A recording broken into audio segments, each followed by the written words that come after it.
கரூர் மாவட்டம் குளித்தலை சட்டமன்ற தொகுதி கிருஷ்ணராயபுரம் கிழக்கு ஒன்றியம் சார்பில் புரட்சித் தலைவியின் 76வது பிறந்தநாள் விழா பொதுக்கூட்டம் நடைபெற்றது.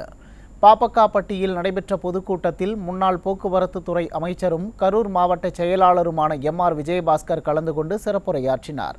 அப்பொழுது அவர் பேசுகையில், இந்திய துணைக்கண்டத்திலேயே 100 நாள் வேலை திட்டத்தில் 2வது மாவட்டம் என்ற பரிசை பெற்ற மாவட்டம் கரூர் எனவும் விடியல் தருவதாக கூறி கொள்ளையடிக்கும் கட்சி விடியா திமுக கட்சி என குற்றம் சாட்டினார்.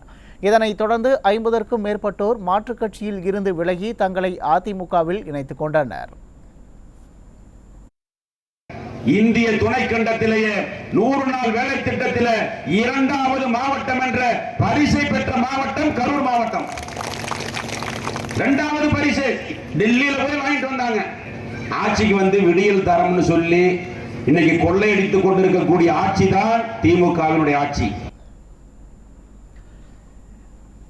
அரியலூர் ஏலாக்குறிச்சியில் புரட்சித் தலைவியின் 76வது பிறந்த நாளை முன்னிட்டு மாவட்ட மாணவர் அணி சார்பில் மாவட்ட கழக செயலாளரும் முன்னாள் அரசு தலைமை கொறடாவுமான தாமரை S. ராஜேந்திரன் முதியோர் இல்லத்தில் 100க்கும் மேற்பட்ட ஆதரவற்றவர்களுக்கு அன்னதானத்தை வழங்கினார்.